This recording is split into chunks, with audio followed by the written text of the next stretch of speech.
সন্ধ্যার পর থেকে মুষলধারে বৃষ্টি হচ্ছিল, তো রাতে খাবারের জন্য খিচুড়ি রান্না করছি। খিচুড়ি খেতে বসে মনটা অনেক খারাপ হয়ে গেল। এত মজা করে খিচুড়ি রান্না করছি, সাথে আলু ভর্তা, ডিম ভাজি, কিন্তু কেউই নাই। আমি একা একা খাচ্ছি। একাকিত্ব জীবনটা না অনেক কষ্ট। যারা যত ফ্যামিলিতে থাকে তারা মনে করে যে যত একাকিত্ব ফ্যামিলির মধ্যে, নিজের একটা সংসারের মধ্যে শুধু স্বামী, আমি আর আমার সন্তান, অনেক সুন্দর একটা লাইফ। আরে বোন, আয়সা দেখো একাকিত্বর মধ্যে কত কষ্ট। প্লেট ভরা খাওন সব কিছু আছে, কিন্তু একাকিত্ব কষ্ট মানুষের। আসলে কি, আমরা যেটা পাই সেটা চাই না, যেটা চাই সেটা আমরা পাই না, এটাই হচ্ছে বড় কথা। তো আমি এখানে শুকনা মরিচ আর কাঁচা পেঁয়াজ দিয়ে আলু ভর্তা করতেছি লাল লাল করে।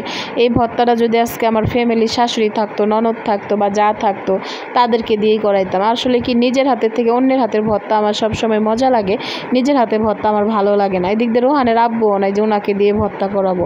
যা রান্না করছি সব থেকে যাবে, খাওয়ার মতো কেউই নাই। আর যত ফ্যামিলি হইতো সবাই মজা করে একটু একটু করে খাইতাম, খাবারটার অনেক মজা হইতো। যেমন রোহানের আব্বু মানে আমার হাজব্যান্ডের কাছে মাঝে মাঝে গল্প শুনতাম, রোজার মাসে নাকি ভোর রাতে তারা ভর্তা ভাত খাইতো যত ফ্যামিলি।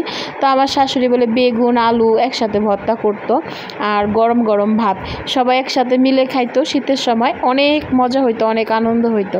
কিন্তু আমার ভাগ্যে তো সেটা জুটলো না। আমি বিয়ের পরে থেকে রোহানের আব্বুকে নিয়েই আমার জীবন, আর আমাদের একটা বাচ্চা আছে আলহামদুলিল্লাহ, তাকে নিয়েই আমার সংসার। আমার সংসারে আর কেউ নেই। আর পিছনে যাইতে চাই না, সামনের দিকে আগাইতে চাই। তো খিচুড়ি কে কে পছন্দ করেন? এই যে আমার রেশনের চালের মোটা চাল আর ডাল চাল মিশিয়ে খিচুড়ি রান্না করছি, লেটকা খিচুড়ি, সাথে আলু ভর্তা, ডিম ভাজি, আর যে পেঁয়াজ নিচ্ছি, এটা রোহানের আব্বুর পছন্দ। আর আমার পেঁয়াজটা এটা ভালো লাগে না, পেঁয়াজটা আমি পোলাওর সাথে খাইতে ভালো লাগে, যদি ভালো লাগে এই জন্য কেটে নিয়েছিলাম। তো অবশেষে আমি আর পেঁয়াজটা খাই নাই। টাঙ্গাইলের শহরকে খুব মিস করতেছি। টাঙ্গাইলে প্রতিবেশী ছিল, কয়েকজন ভাবি ছিল, তাদের সাথে মাঝে মাঝে এভাবে খিচুড়ি রান্না করে খাইতাম, বা ভাবিরা রান্না করতো, অনেক মজা করে খাই। আর রোহানের আব্বুর জন্য শুধু নিয়ে চলে আসতাম, আর আমার রান্নাও করতে হইতো না। কি মিস করতেছি, আসলে কি খুব মিস করতেছি। কাকলি ভাবিকে মিস করতেছি, রহিমা ভাবিকে অনেক মনে করতেছি।